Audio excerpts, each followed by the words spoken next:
아리셈에 유대인들이 당을 지어 맹세하되 바울을 죽이기 전에는 먹지도 아니하고 마시지도 아니하겠다 하는 그런 유대인들이 생겼어요. 보면 한 40명 정도 됐다고 하죠. 이 사람들이 바울을 죽이기 전에는 안 먹고 안 마시겠다고 했는데 아마도 꼭 고지고대로 지키진 않았을 거라고 봅니다. 왜냐하면 이때 유대인들의 관습 중에는 과장된 맹세 아니면은 위협적인 상황 속에서의 맹세는 안 지켜도 된다는 그런 관습이 있었대요. 그래서 과장된 맹세잖아요. 그래서 아마 이대로 지키지는 않았을 거라고 얘기합니다. 그런데 어쨌든 바울을 죽이기 위해서 살기 등등한 모습은 확실히 이제 볼 수가 있죠. 이 사람들이 이제 계략을 짜서 자신들의 계획을 대제사장과 장로들에게 가서 말하는 거예요. 이제 15절이 그 내용이죠. 너희는 그의 사실을 더 자세히 물어보려는 척하면서 공회와 함께 청부장에게 청하여 바울을 너희에게로 내려오게 하라.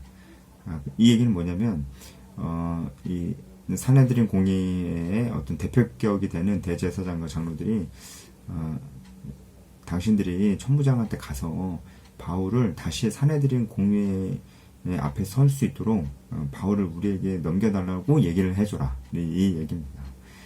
이 바울을 죽이겠다고 맹세한 자들이 대제사장에게 가서 얘기하는 거예요. 대제사장 당신이 지금 천부장한테 가야 된다. 그래서 천부장한테 가서 이렇게 얘기해라. 바울을 다시 산헤드린 공회로 다시 좀 보내달라 라고 얘기를 해라. 왜냐면 이거는 충분히 이제 개연성이 있는 부탁이거든요. 산헤드린 공회로 천부장 이 루시아가 보내서잖아요. 근데 하도 이제 소동이 일어나니까 이 천부장 루시아가 다시 데려갔단 말이에요. 물론 이제 글라우디오 루시아 이 천부장도 지금 사건의 경위를 알고 싶어요. 근데 진행이 잘 안 되잖아요. 근데 이제 유대인들이 진정하고 우리가 다시 한번 신문을 할 테니까 이번에 소동은 피지 않을 테니까 바울을 다시금 보내달라 이렇게 얘기를 하려고 하는 거죠. 그러니까 아마 글라우디오 루시아는 이 부탁을 들어줬을 수 있습니다. 충분히 들어줄 수 있는 상황이에요. 그래서 천부장이 바울을 내주면은 산헤드린 공의회에 오기 전에 그 길에서 죽이겠다 이렇게 얘기를 하는 거죠. 그렇게 되면은 바울을 죽인 책임이 산헤드린 공의회에 있지 않은 거죠. 그래서 자기들의 책임도 이제 피하되 어쨌든 그 바울을 죽인 사람들은 잡힐 것이고 그들은 아주 끔찍한 그런 처형을 면할 수가 없는 상황이긴 합니다. 그런데 이 바울을 죽이기로 맹세한 사람들은 로마의 이런 처벌을 각오를 한 거예요. 바울은 지금 함부로 죽이면 안 되거든요. 로마 시민이기 때문에. 그런데 죽이고 자기가 잡혀서 로마법에 의해서 처형되더라도 바울을 죽이겠다. 엄청난 그 열정이죠. 종교적 열심이 이렇습니다. 종교적 열심이 어떻게 보면 무서워요. 여러분 우리는 광신도가 돼서는 안 됩니다. 이 광신도와 이런 그 건강한 신자의 차이가 뭘까요? 결국 말씀이에요. 말씀. 광신도는 진리가 아닌 것을 맹신하는 거고요. 우리는 분명히 진리 안에서 행동해야 되는 겁니다. 그게 분명한 차이가 있겠죠? 우리가 믿고 있는 것이 진리라면 거기에 대한 확신을 갖는 것은 광신도라고 볼 수가 없습니다.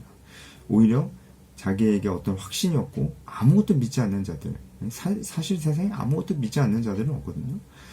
다 어느 정도가 아니고 사람은 다 종교가 있어요. 한치 앞을 알지 못하기 때문이죠. 어쨌든 자기 안에 확신이 있고 우리가 확신하는 것이 변하지 않는 진리라고 한다면 광신도가 될 수가 없어요. 우리가 확신하고 있는 것이 변하지 않는 진리이기 때문이죠. 그런데 지금 유대인들, 특히 바울을 죽이려고 하는 유대인들이 확신하고 있는 것은 진리가 아니잖아요. 그렇죠? 진리는 하나님의 말씀 율법이 아니고 자기네들이 만들어낸 전통과 전승들이 사실 이들의 확신을 만들어내고 바울을 신성 모독하는 죄인으로 만들어버린 거거든요. 그러니까 이들은 광신적인 모습을 보이고 있는 거죠. 종교적인 고집을 보이고 있는 것이죠. 우리는 그래서는 안 되겠습니다. 그래서 정말 늘 결론은 하나님 말씀 앞에 서 있는 것이 그만큼 중요하다라는 결론을 내리게 되는 것이죠. 그래서 이 계획을 다 짜고 이제 아마도 이제 대제사장과 장로들이 천부장에게 갔겠죠. 근데 바로 그때 바울의 생질, 바울의 조카입니다. 바울의 생질이 이 얘기를 들었어요. 자, 여기서부터 우리가 이제 볼 수 있는 것이 보이지 않는 하나님의 강력한 손길이죠. 어떻게 우리는 바울의 생질, 바울의 조카가 있다는 거 알지도 못했는데 언제 갑자기 조카가 나타나가지고 이 사실을 어떻게 또 그 조카는 또 어떻게 알아가지고 이걸 또 어떻게 바울에게 얘기를 해주냐고요. 이게 정말 그것도 이 타이밍에 조금만 늦었으면은 뭐 바울은 그냥 죽을 텐데 이 타이밍에 이거는 바울도 느꼈을 거예요. 충분히 이거는 진짜 하나님이 나를 도우시는구나. 그날 밤에 나에게 나타나셨다. 바울이 그 죽을 수도 있었을 그 밤에 하나님이 바울에게 나타나셔서 바울에게 로마까지 가리라 이렇게 말씀하시면서 위로하셨잖아요. 그 일이 생각이 나지 않았겠어요? 그러면서 야, 하나님이 정말 함께 하시는구나. 부인할 수가 없잖아요. 이런 것들을 보면 하나님의 손길이 정말 이 말씀에 하나님께서 하셨다 이런 내용은 없지만 정말 하나님께서 그 손길로 바울을 보호하시고 인도해 주시는 것을 우리가 볼 수가 있는 거예요. 지켜주시고 보호하시는 하나님. 바울이 그 사명을 다해서 살려고 할 때 하나님이 지켜주시고 보호하십니다. 이렇게 늘 얘기하지만 우리의 사명은 너무 분명한데 복음을 전하고 제자를 삼고 그 제자로 하여금 다른 사람의 제자로 삼게 하는 이것입니다. 이 사명이 우리의 사명입니다. 모두의 사명이에요. 왜냐하면 예수님께서 우리 모두에게 명령을 하셨기 때문에 그래요. 이 사명대로 사는 게 어렵죠. 어려워요. 그런데 이렇게 살면은 하나님께서 그 사람을 보호해 주시지 않겠냐고요. 우리가 우리 삶에 간증이 생기려면 결국은 우리 사명대로 살아야 됩니다. 사명대로 살면 하나님의 이건 인도하십니다. 보호하십니다. 라고 얘기할 수밖에 없는 이와 같은 이런 사건들이 우리 인생에도 우리 삶에도 생기지 않겠어요.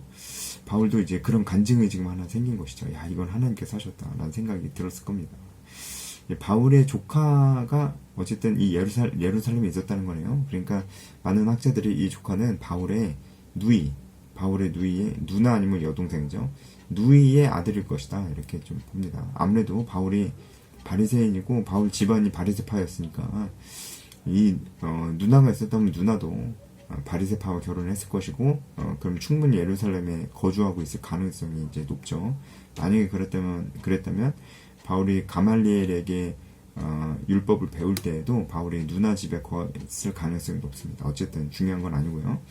바울의 조카가 모든 사실을 바울에게 얘기했고 바울이 아마 마음이 좀 급해가지고 백부장을 먼저 불렀던 것 같아요. 근데 생각해보니까 이게 백부장이 아니고 천부장에게 직접 말해야 되겠다는 생각이 들어서 부탁을 하는 거죠. 이제 바울이 로마 시민이라는 걸 알았고 이제 바울을 결박했었던 그런 과오가 있잖아요. 과오가. 그래서 지금 백부장이 말을 잘 듣는 거예요. 천부장도 말 잘 듣고 바울이 이거 불어버리면 이제 천부장 루시아는 이제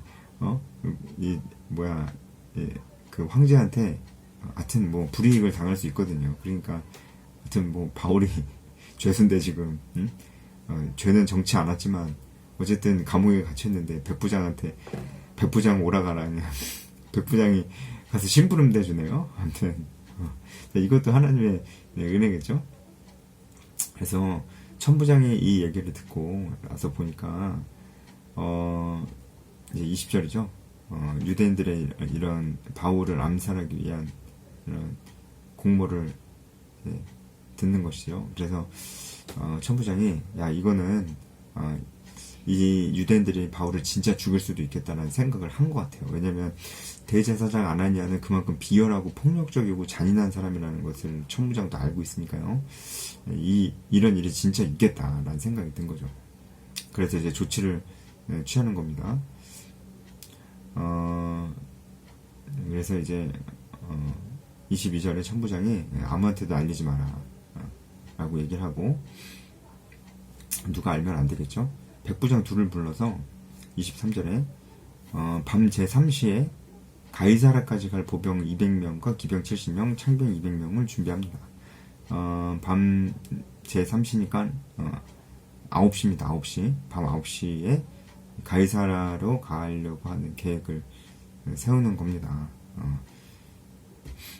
아침까지 기다릴 필요도 없이 바로 이렇게 하려는 겁니다. 아무래도 이제 대제사장이 사내들인 공의회를 보내주라 하면은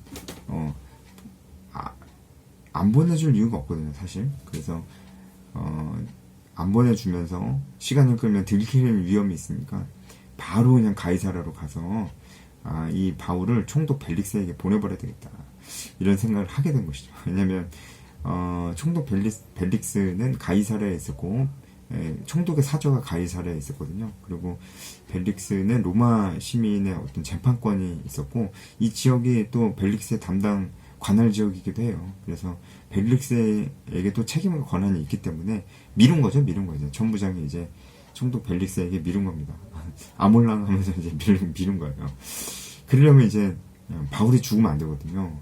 바울이 죽으면 이제 큰일 나는 거예요, 천부장 입장에선. 그래서 군인을 세우는데 200명, 70명, 470명의 군인을 바울 한 명을 위해서 호위 군사를 붙여줍니다. 그리고 이 보병, 기병, 창병은 로마 군대의 정식 뭐랄까 조직도예요.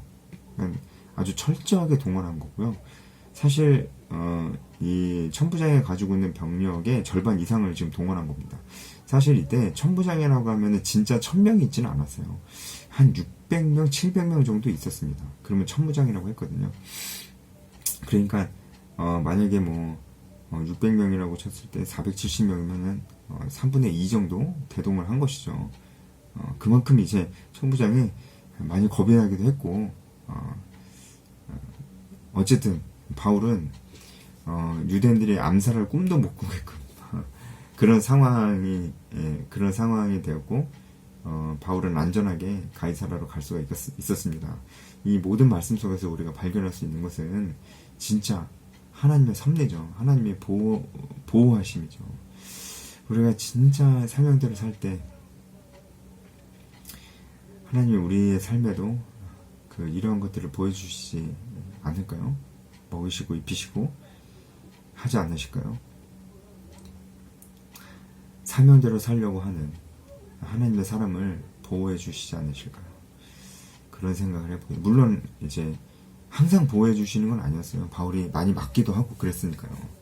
하지만 중요한 순간에 결국은 하나님께서 결국은 이끌어 주신다. 우리 삶에도 이런 간증이 좀 있어야 되겠습니다. 오늘은 여기까지 하겠습니다.